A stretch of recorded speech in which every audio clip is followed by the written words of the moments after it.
talk about words that sex. And this is a concept I got from a book entitled Words That Sell. And full disclosure, I've never read this book, but it's a book on sales.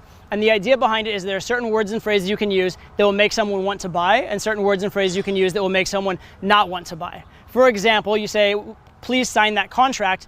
That's pretty scary. But if you say, would you like to put your acknowledgement on that agreement? That's perhaps less scary, right? Or if you say, do you want to buy that right now? That's like, scary. So would you like to get started with that investment? Is perhaps less scary, all right? So there's all these better ways of phrasing things that will get you significantly different results. And this idea maps directly onto game.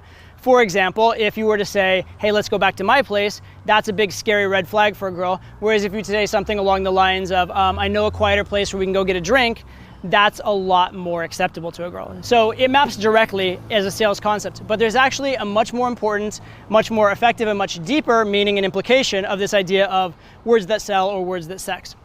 And that is the subtle words you use that can set the tone of any interaction.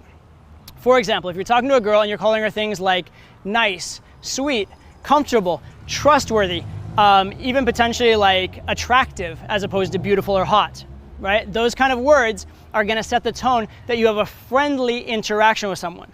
Whereas if you use other words, even if they're words in the negative, things like feisty, mischievous, dangerous, sensual, sexy, hot, those kind of words are indicating a sexual nature to the interaction, right? And so the choice of the words you use is going to do a lot to set the tone. And so many guys, when they're talking to a girl, their biggest sort of motivation, their biggest idea in the set is to try to avoid embarrassment and avoid a negative reaction. And so what they're doing over and over again is playing safe, trying to avoid reaction, trying to actually reduce the sexual tension. A lot of guys, when they feel sexual tension in the interaction, they'll be like, just kidding, or back off, or get away from that sexual tension. Whereas what you actually want is to create sexual tension.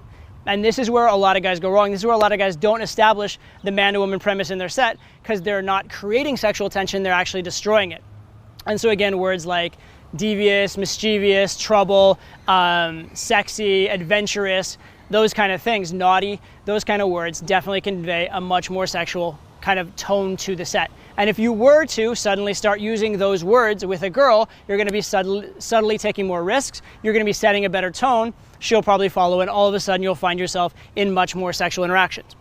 And this works great for a girl by herself, but where it really, really works, and where I see guys consistently and terribly misuse it, is when you talk to girls in groups. We talk to girls in groups. So there's this idea when you talk to girls in groups, you have to be talking to your girl, at least you have to have the attention of the girl you like, but at the same time, you have to keep the other girls engaged, or they'll drag her away, get pissed off, get jealous, whatever, right? And so in practice, what you actually want to do is talk as much or more to the friends, at least early on, as you're talking to the girl you're into.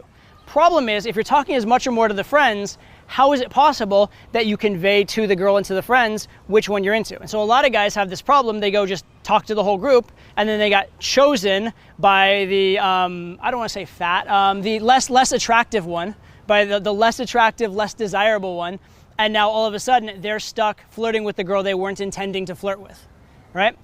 So how do they choose? How do you talk to the friends, keep them engaged, and at the same time choose or indicate who you're interested in? Well, it's not about the quantity of talk, it's about the quality of talk. And specifically, it's about using these words that sex on your target, right? So again, to the friends, you guys are so nice, you're my buddies, you're my friends, you're trustworthy. You can even say, I love you guys, because you're saying I love you guys in a friendly way, right?